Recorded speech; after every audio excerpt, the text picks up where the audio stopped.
So here's the big question. You're the runt of the family? I'm legit like the runt of the family. Like, How does that make you feel? A bunch of old retired guys and some, now like 30-year-old. It's a great entrepreneur story. And it was like making okay money to making zero money. Like, This is a startup. Come join us. It could be great. But it was like in that timing of my life where I was like, well, this is the next step. When you talk about being addicted to golf and like catching that bug, like I'm probably the craziest example. We're different. We want you to get better so you have a better experience on the course. And I know the start of this was more about your selfish benefit of where do I go train myself. Yeah. But now it's turned into, oh my gosh, Yeah. I'm adding a lot of value back to the community. And that value that you're adding back to the community is going to give you a payday one day. Yeah. What would be, I guess, your advice to a lot of people out there that are just on the fence of like, should I do this or should I not do this? The advice that I have is...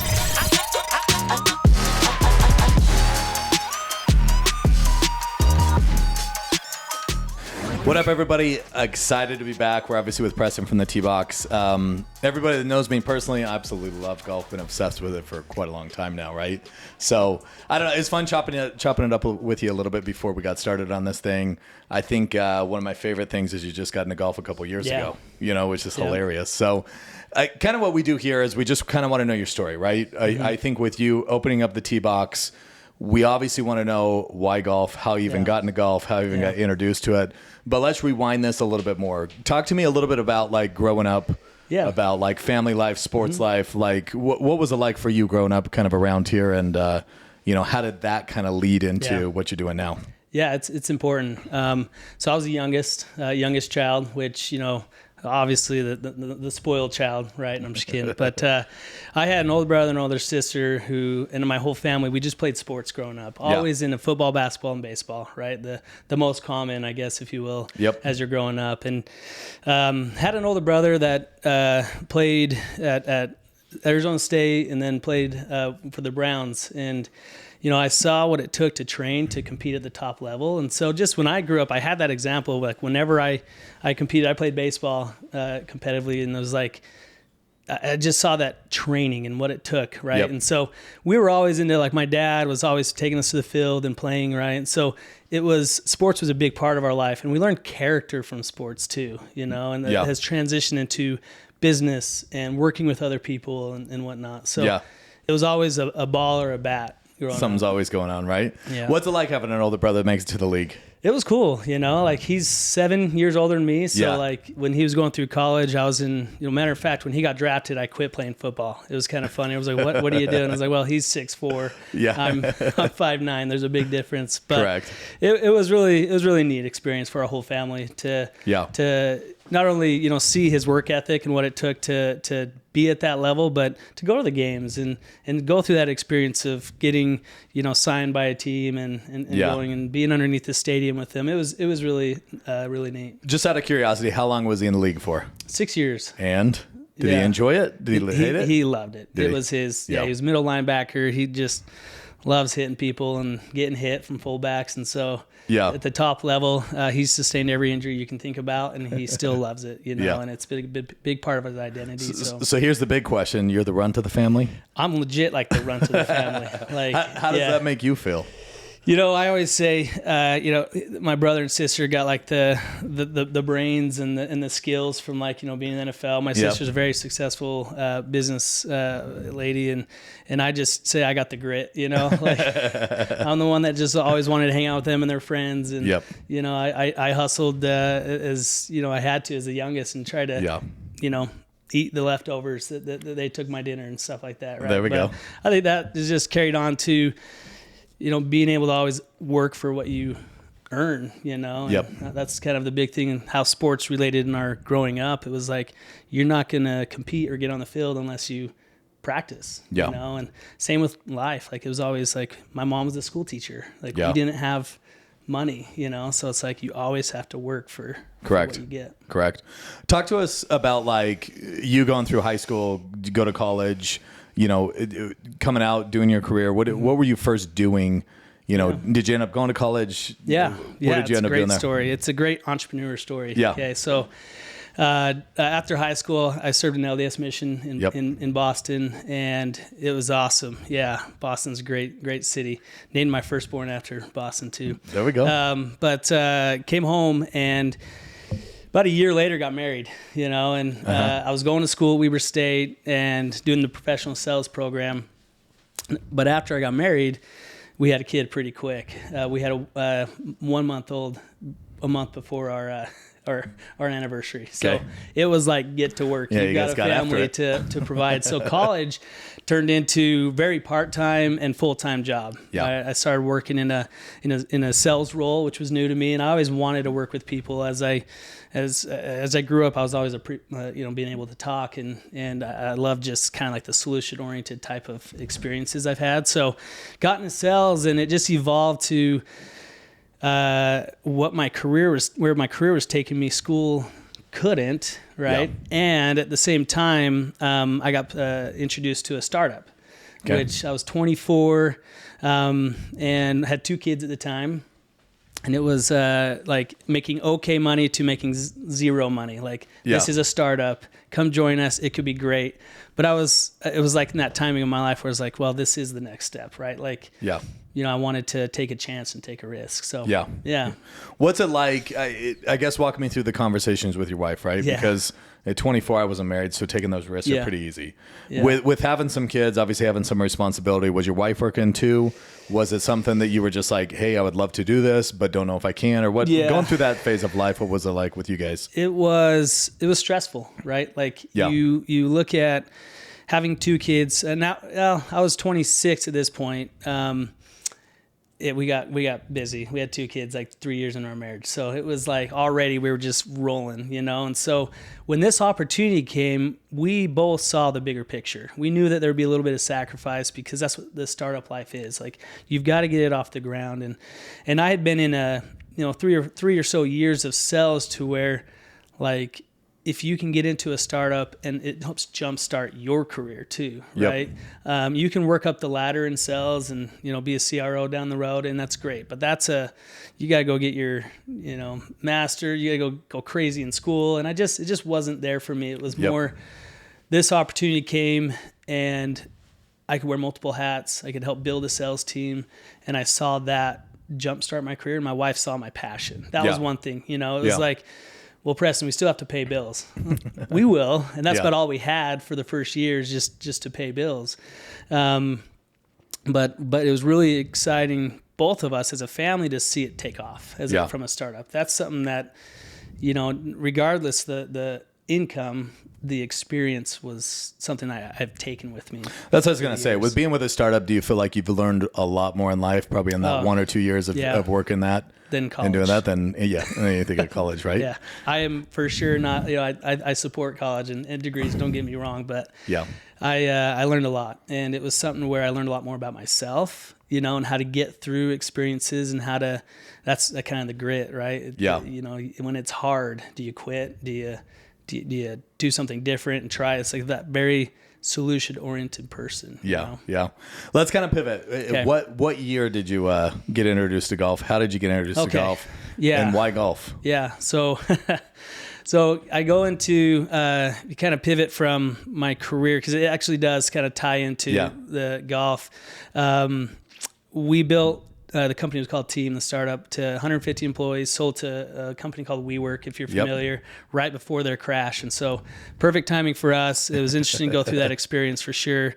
That could be a whole different podcast for a different day. But I transitioned to a Lucid software in Salt Lake, and this was in 2020. Okay, so I was like a single seat role, like I just sold at this time, and that was awesome. I was wearing one hat, and I was just to go sell product, right? Yep. And I loved it. It was a great company, and COVID hits, right? And so we're all home, and I'm a seller, and our product was it helped enable remote sales. Okay. So we just boomed. Lucid it was incredible, the growth that we experienced in 2020 and 21. But as I left my startup experience, And what that does, like the adrenaline that comes with that, and just that kind of startup junkie life that I lived for 5 years, I was noticing like I missed it, right? Yep. While at the same time, my neighbor, he's retired, he golfs up at Hill Air Force Base, and when COVID hit, he's like, hey, let's just come golfing, right? And I was like, And this is your first time. this is my first time. Like I had golfed for sure, being an athletic family, and Yep. my dad golfs. He had us always golfing. I did the junior program at Riverside here, you know, and that was like my golf experience, right? But being like a baseball player and athletic, like I could pick up especially I love to just crush a driver, you know, like Yep. I could do that growing up, but it ain't golf. Yeah. And so I went and played with him one time, and it was in the men's league there, right? And it's funny because that was competitive golf to me, like a bunch of old retired guys and some, you know, now like 30-year-old golfing. And Yeah. I had to establish a handicap. I was like, what is a handicap, right? Yep.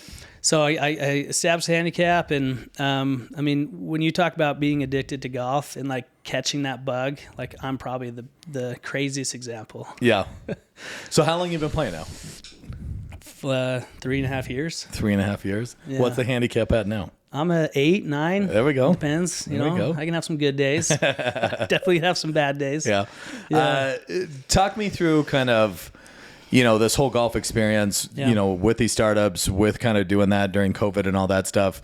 How did you come up with the idea of the tee box? What is the tee box, Yeah. and how is that different than everything that's out there? Yeah. So in this experience too, it's important also to relate that I was into strength training conditioning. Yeah. I did CrossFit for 8 years before I started the tee box. And when I got back into golf, I was hitting the ball farther than I'd ever remembered when I was in my 20s or in high school, you know, it's because I was stronger. And so also that was time when like him or not, but like Bryson DeChambeau was just taking off, and it was like this. I mean, Tiger Woods brought in the athleticism and working out to a point, but now it's like be stronger, right? Be an athlete, yes, but be a strong athlete, and your physique is so important with not only like if you get to that PGA level. For endorsements, but also your play, right? Like they want athletic players now, Correct. And PGA is positioning this athletic player. So when I got back into golf and I was in that realm of training really hard in the gym, you know, the story with the tee box, it started at Mulligan's. I was that crazy golfer in December, hitting in the range in the snow, you know, and I was like, this is like, there needs to be a training facility in really, at that point, it was just like in Ogden. I just want something that I can train indoor. I knew about simulators and that experience, but I also was really doing a lot of research on like the training aspect from physical, mental, and your health, overall health, and how that impacts your game, especially from like a youth perspective, right? Yep. So as I'm going through this, I talked to a few people, some of my friends, and I just tell them, I said, hey, I'm going to start this facility. It's going to have a gym, simulator, and putting green, all indoor, right? And having a gym, a dedicated gym with simulators, it was kind of like, it still is. People think that's interesting, right? Like most simulator lounges and how we differentiate ourselves, they just have a bunch of lounges, and they just want people to come in and play Pebble Beach at, you know, in December or January, and they compete with courses, right? Like, correct. We're different. We want you to get better so you have a better experience on the course, right? And so we tag ourselves as a true player development facility. Yeah. So talk to us what's inside your facility. Obviously, it's got a weight room then, right? Yeah. So our weight room also, you know, when you think about golf, some people might think of, you know, a lot of things they see on social media when it comes to a training, and it's like bands or like more rotationary, which is, we do a lot of that stuff, but we have barbells, rigs, racks, kettlebells, dumbbells. Like it is a full on gym, because our whole strength concept is build a strong core muscle group, right? Yeah. And that's going to help you get further, longer, and sustain your golf even greater. So the science behind that is it's really driven from your Olympic weightlifts, right? And it's, you know, you go to high school sports and football, basketball, baseball, they're doing those in high school, right? At an appropriate age, of course, and with appropriate form and everything like that. We're really introducing that to golf from high school kids up. Beautiful. Talk to me. So how many, do you just have the one location right now? Right now we have actually 11 locations. Wow, he's way off. Yeah. Where are they at? Yeah. So we started with one in Uinta. Yep. And, kind of going into that, like the personal side of, I started this honestly to like have a place, and Correct. a couple of our buddies, like we just put some money together to put this up, and it was literally like, okay, if we get 30 customers, it'll pay the rent. Yep. That was the concept, and there's nothing wrong with that, right? Because I was still at Lucid, and but I was having those itches of like, not that T-Box was the itch. I had other business ideas and investments I was looking at too, and but when we got this up, the first couple months we had 100 plus members, and it was like, okay, there's some signs here, and the youth grasped onto it from a training perspective. And then there's other, like, we just saw a lot of white space in golf from a business perspective, and especially technology. Like there's a lot of things that we're working on the tech. So combination of being crazy for golf and then having like an itch for business. I combined both of those. And that was the harder conversation with the wife than like when I was 26 leaving. Now I have 4 kids. They're old. If you ever have to pay for dance, like that's like a second mortgage. Like there's things that are like, I got 3 of them myself. Yeah, it's like, Preston, are you sure now, right? So in May of 22, so last year, I left Lucid full time to do the T-Box. But that was because we were starting our second or third location. We were starting our tech arm and just making a legit startup out of it. So love it, dude. So if you go to the facility, like, what does the membership look like? What do you expect when you get there? How does it all work? Yeah. So we are only a member base, right? So we don't allow hourly bookings, things like that, because it's a membership that's all inclusive. So if you come, you can work out. We have programming in our TBX Fit app that you get all inclusive with your membership. So you get the strength, the skill transition. You don't have to have a coach with you, but we have coaches there that'll coach. Kyler Dearden, who's a local athlete and stud around here, he does all of our programming and trading, as well as Jody Stonehawker does a lot of our conditioning work. And so, you come in, you have, depending on the facility, 3 to 4 TrackMan bays, large bays that are accommodating. And you've got a fun, vibrant environment that has music and people throwing around barbells and hitting golf clubs. Like, it's just a different environment than going into a lot of different facilities. What do you feel like the feedback is with kind of your facility versus the other ones that are out there, right? It seems like a lot of just the simulator pop-ups have been kind of happening. Yeah. What's kind of the overall feedback from the members as far as, kind of your atmosphere, what they're taking away from it? Yeah, I think you're getting a inclusiveness to our environment than like what you get elsewhere, and that's intentional. Like, we really want that because golf can be like, especially because it's a hard sport, right? And so when people come in, they're very welcome from whatever skill level, but we help them not only progress, and so they kind of feel that and they get energized behind it. But there's probably 2 angles of that. There's a youth angle and like a adult angle, like our age, right? Yep. Youth, it's really fun because before the tee box, when kids train, their parents drop them off at a golf course, or if you're lucky, you have a golf coach. And now we've got in this Uinta location in our bigger boxes, we'll have 40 kids in there in an hour circling around training from all over different high schools and junior highs.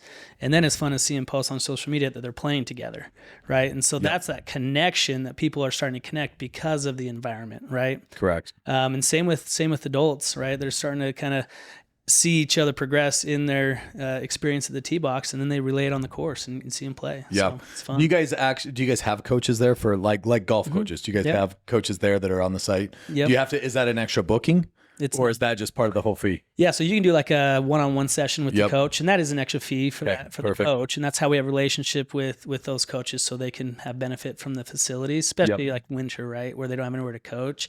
But we have our own in-house coaches that are there hourly to help just support, especially the youth. Yeah, I feel like you guys have been posting a lot about the youth lately. You know what I'm saying? So, well, that's our big focus. Like, and we're not like. It's interesting. We get a lot of, people like, hey, like especially golfers like us, like, I want to be there from 4 to 8. Well, we're dedicated to our youth, and our facility is closed down from 4 to 8 p.m., which is prime hours to our youth, because we'll have in one day 70 kids come through with all these different age levels and skills every hour they're cycling through. Yep.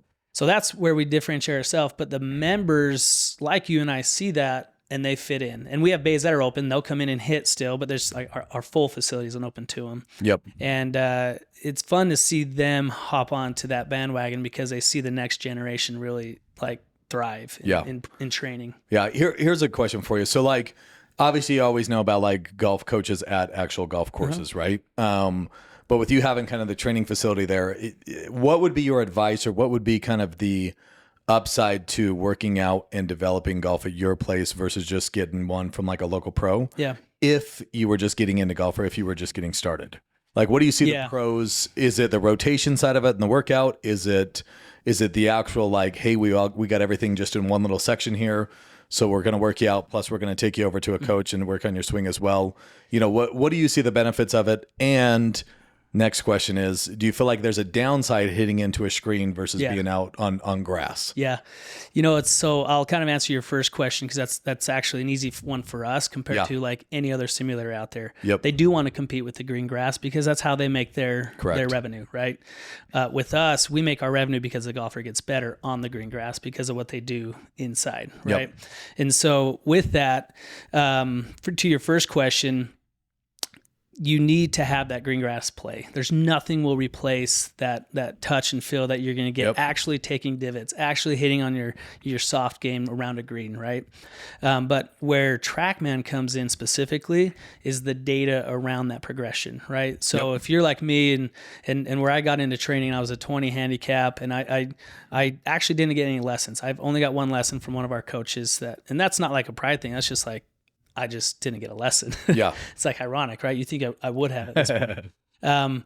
But I watched my swing, and then we have video analysis and everything like that, but also the data behind my swing. It really taught me, was I coming over? Was I coming under? And I could take that and progressively get better, right? So if you're talking about newer golfer, which I was, and how you can get better on the course and in our facilities, it's all about reps. We just preach, get your reps in, right? Both on course and in the tee box.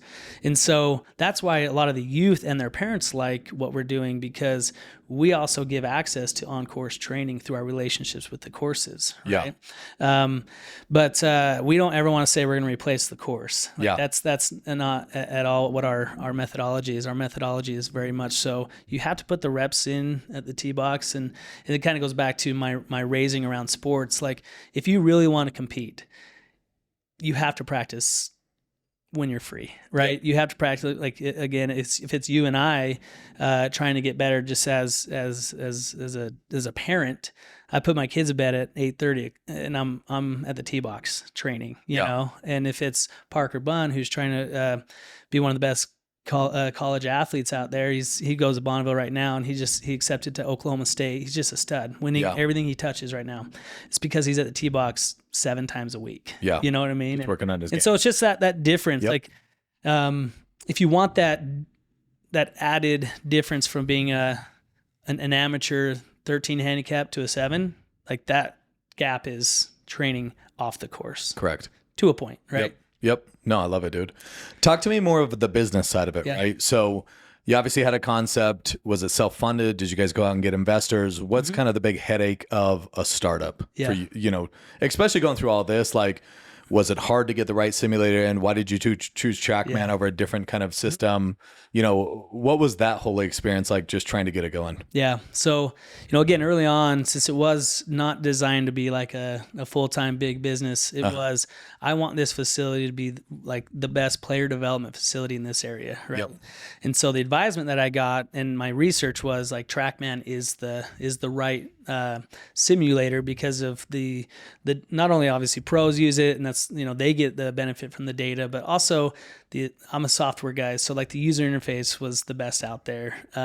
Their advancement of software was impressive, right? Yeah. So that's why TrackMan was it, and it's more expensive of a simulator comparably to others, sometimes double, but it's that investment that investing in other people's development, right? And that's the way I looked at it.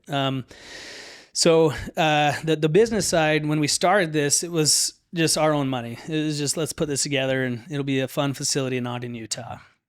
when we saw it spike, and I also had that kind of business bug relate to, okay, there's all these gaps in the game.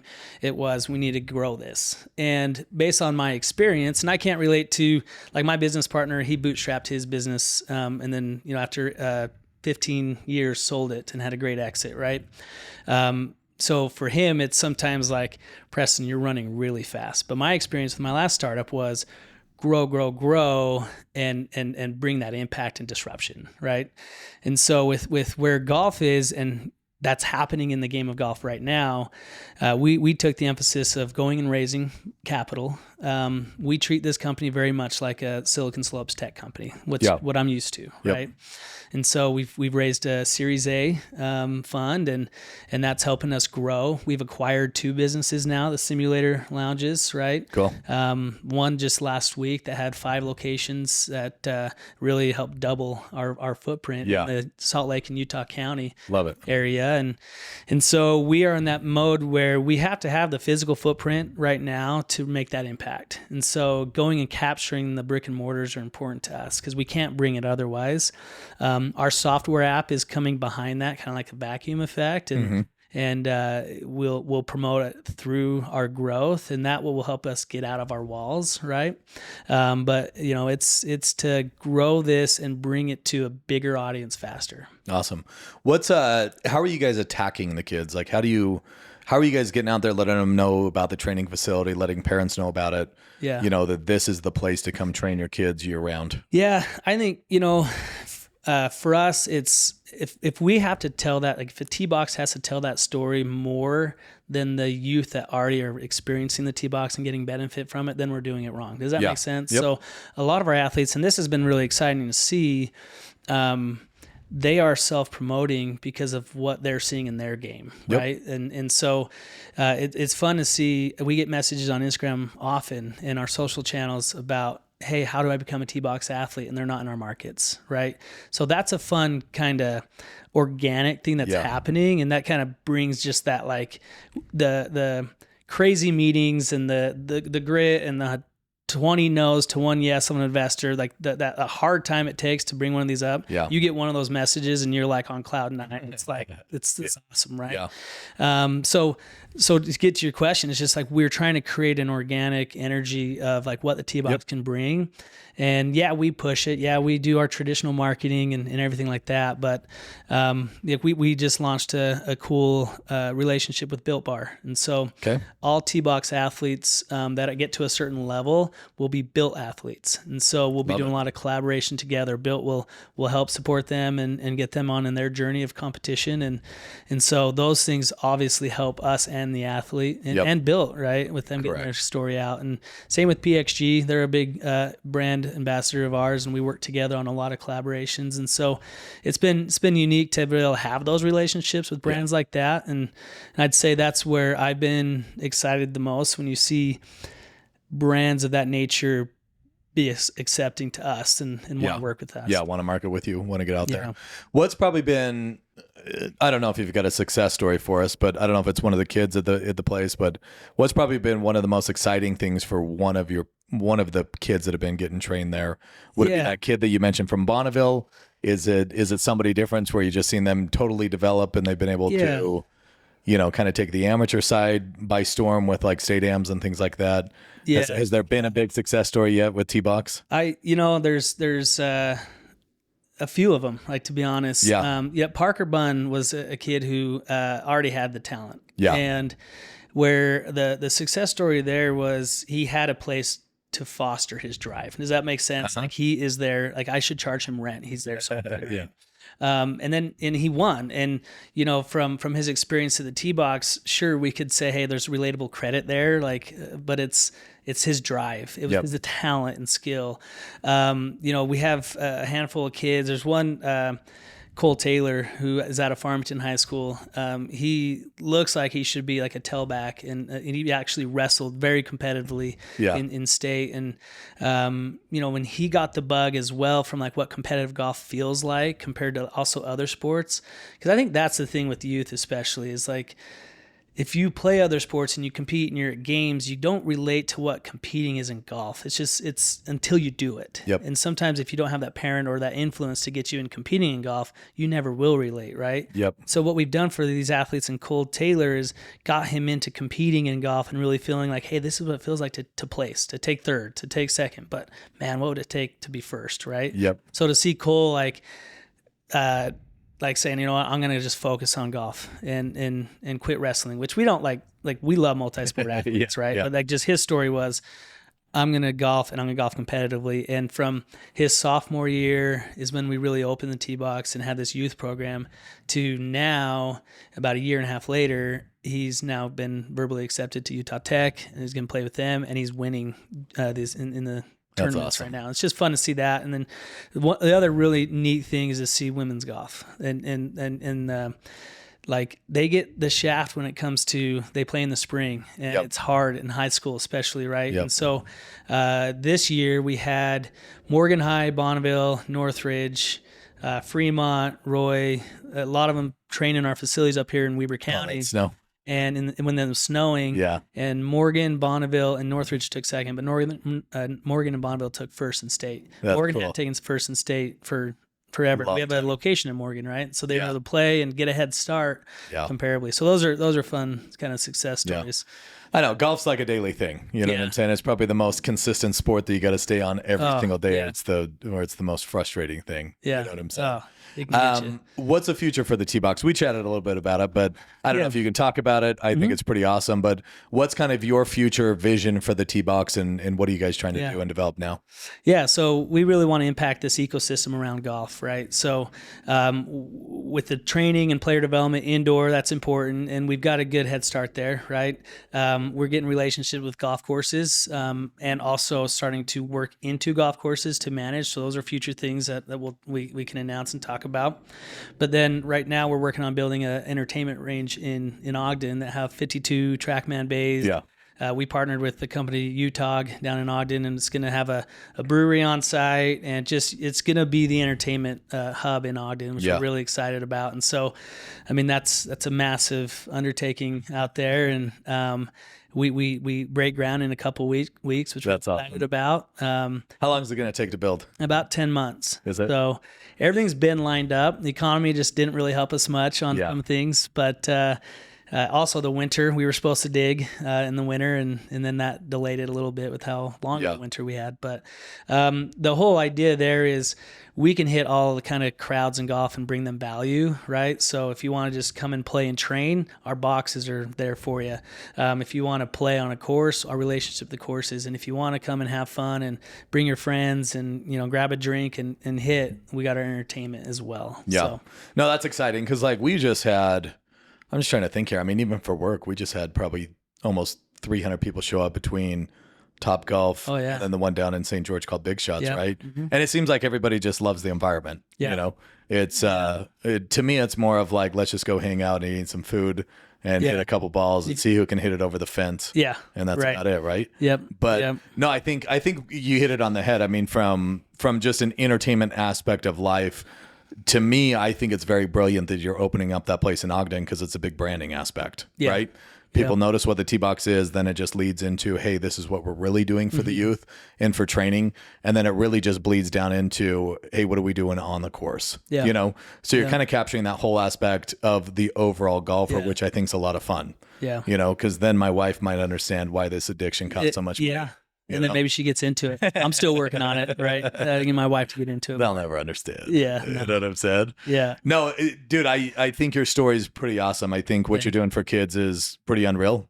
You know what I'm saying? Appreciate it. What would be your advice to people that I think are, because I mean, I'm sure this conversation came up with your wife where she's like, dude, you're an idiot. You're really Yeah. going to go open up something for golf? Like, that sounds That dumb. conversation often comes up. Yeah. What would you suggest? And it doesn't need to be golf, right? Yeah. But as far as like, hey, this is the dream that I think I have. I want to go do it, even though it doesn't make a lot of sense right now on paper. Yeah. What would be, I guess, your advice to a lot of people out there that are just on the fence of like, should Yeah. I do this or should I not do this? Yeah. Once I learned, what really brings you kind of that joy and happiness that Yeah. money can't. And that's just, it's interesting. Like I made decent money in my career that was hard to leave, right? Yeah. And for the time being, and don't get me wrong, there's opening business, you have to have a successful business to make impact. We consider ourselves, like, our mission is inspire others through the game of golf. Like, that's what we're trying to do. But you cannot do that if you're not a successful business. And we hope that we can get to a point to where we grow this business that it has legs to grow faster at a more incredible rate than we are now, right?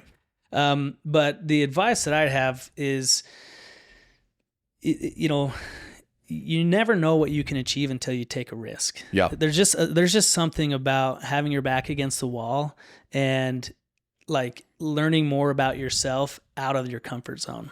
And when it comes to having security, what is security, right? Like, when I left a fine paying job with benefits and all those things, that really it's the golden handcuffs, if you're familiar with that, right? Yep. Left shares on the table, everything that a lot of people in Silicon Slopes in Utah that are in these tech companies can relate to, right? Yeah. And I have a lot of friends like, wow, how'd you do that? And, for me, it's just saying, well, I've always had these like different side hustles or different companies that I've had on the side always, right? But it's like being able to trust yourself enough to say, this is the right decision, and this is something that I can do, and it's not you don't want to put your family at risk. Like, Yep. But there is risk. That's the thing. Like, without me saying, like, I'd be lying if, my family might be living more of a cush life, if you will, if I was being paid what I was to not getting paid at all right now. Yep. Right. Yep. But it's like, you want to do it to where you trust in your future and you have a plan. That's one thing I'll say to entrepreneurs. And there's a lot of people that, the reason why it took me 33 years to really make that jump was I saw a lot of people who made the jump and didn't have a plan. Like, we had a legit formalized business plan with investment, with certain things. Right. But I will say it doesn't always take that. Yeah. Yeah.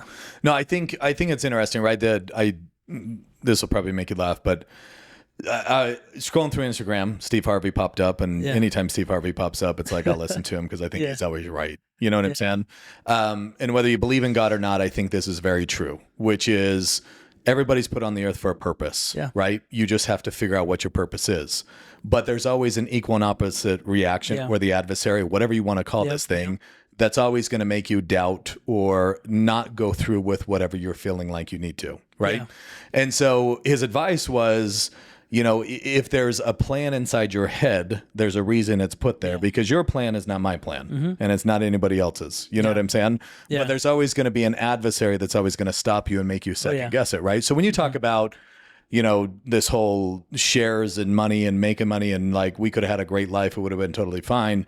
The downside to that, in my opinion, listening to your talk, is your fulfillment is off of how do we help the youth grow? Yeah. How do I watch kids develop? How do I watch kids get a lot better? Exactly. And I know the start of this was more about your selfish benefit of where do I go train myself? Yeah. But now it's turned into, oh my gosh, I'm adding a lot of value back to the community. And that value that you're adding back to the community is going to give you a payday one day. Yeah. Right. And it's fulfilling a lot of purpose in your life, whereas being a sales rep at a company, just waking up and doing that every day, doesn't really define who you are or really add a lot of value back to the community that you're doing now. Does that make sense? Yeah. And it was, I had a lot of ideas, and I always encourage people to always think open, right? Like, you don't have to leave your job for every idea. You don't have to feel that pressure too. And I think, for me, growing up my career in Silicon Slopes was actually detrimental to like thinking if whatever I had to start up I had to be in the next Ryan Smith. You know what I mean? I had to go and sell to SAP for $2 billion. Yeah. You know what I mean? And just like, so it kind of like held me back. So a lot of the companies that I was going to start were like software companies, big software ideas, you know, because that's where I related. But I always had these open ideas. But then when golf came, and I'll kind of tell you more of a personal story around T-Box, where my mom was somebody who was always like, I'm like, Mom, this is the idea. Like, I'm going to do this and we're going to go crazy. Do you have like some money invested? I'm just joking. Like, but it was always like that. And she would always be like, Preston, like, come on, dude. Like, you need to take care of your family. Like, you already jumped to one startup. That was awesome. But like, take care of your family. And it was every idea was like a pleasant, like, that's an awesome idea, Preston. but where are you going to take care of your family? You know? So she was like that check, but with T-Box was interesting. And she was going through cancer at this time. And I was in an experience where I was at going to pay my deposit on this facility, right? And I'm being in the software world, you can start a business in your basement. That's the beautiful thing about software, and pay people, and not for just dirt and a brick and mortar, you know? So this was like a big thing for me. I was like, I'm going to give first and last month check and a deposit for TIs. Like, it was a decent check where I was like, man, I'm never going to see this again, you know? Yeah. And my mom called, and, you know, I just told her, I was like, yeah, I'm about to pay the deposit. I'm like, there's no going back from here, you know? And she was like, you should do it. Like, I've seen the passion. Yeah. And for me, it was like, whoa, like, she's always, like, even when I gave her like immaculate business ideas that were like, this is going to make me a millionaire, you know, that whole like you know, the startup thing. And she was like, no, you should do it. This is, you know, especially because she knows my passion for helping youth. And so that was something for me where I was like, whoa, okay. Like, there's those moments where, you know, like, this is something for you. Yeah. So. No, I think it's huge, dude. And I think a lot of this is like, probably who you married matters, right? Mm-hmm. Yeah. Or at least checking it off and saying, yeah, let's go do this, even though she probably didn't love it. Yeah. But I think there's a sense for a lot of people of what is the purpose of why we're living here on this earth, right? What are we doing? How are we achieving that? And really, how are we helping others grow or develop? Or how do we add value back to a lot of people? And to me, I think that's a heck of a lot more important than, you know, chasing the dollar or anything like that, you know? And don't get me wrong, I'm a firm believer when you add a lot of value, you're going to get paid what you're worth, you know? And so I think kind of like you, it's the same as me, as it's like, at some point you got to take a jump, you got to have a leap of faith, you got to go start your own thing, do your own thing. And odds are it's probably going to work itself out, right? Yeah. If not, that, in my eyes, that opportunity would have never come to fruition if it wasn't really meant to be for something that you needed to go follow, you know? And there's always going to be that opposition that's probably going to give you a lot of doubt, but to me, it's like, how do you just make it happen? Yeah, and learn from the failures. You know, there was 3 startups that I tried to do and even put money into, and it was like, nope, that didn't work, you know, like, and that's fine, but why didn't it work? You know? And so definitely learning from failure, it's important. Yeah. No, dude, I love your story. I appreciate you coming on. I'm super excited for what's going on in Ogden. I've heard a lot about the huge project that they're doing up there. But I can't wait until that facility's open. It's finally one that's closed instead of driving down to like Murray or whatever that is. Yeah. No, well, good. Last piece of advice for anybody out there that's kind of listening. What would be the number one takeaway from all of the startups and everything that you've ever done? What would be the number one thing or the number one piece of advice to anybody out there that's just thinking about doing something? Yeah, I'd say the number one advice that comes to mind right now would be, like, you have to have that go for it moment. Like, if your mind keeps like you up at night for something and it keeps keeping you up at night, then there's a reason why it's there. But you got to have the guts. You just got to have the guts to just say, I'm going to do this, and it's different, and that's fine, you know? And there's belief in yourself for sure, but you know, we can be over optimistic when we're trying to believe in ourselves, right? I definitely can do this. Like, there's a lot of hard times in front of an entrepreneur for sure, but it's just believing that, like, there's a tomorrow, and there's things that, like, you'll get through even failure, right? But to a early entrepreneur, especially one who's never taken a jump, it's have the guts to follow your gut, you know? Yep. I love it, dude. No, I appreciate your time. Thanks for coming on. Thanks. I really appreciate being on, for sure.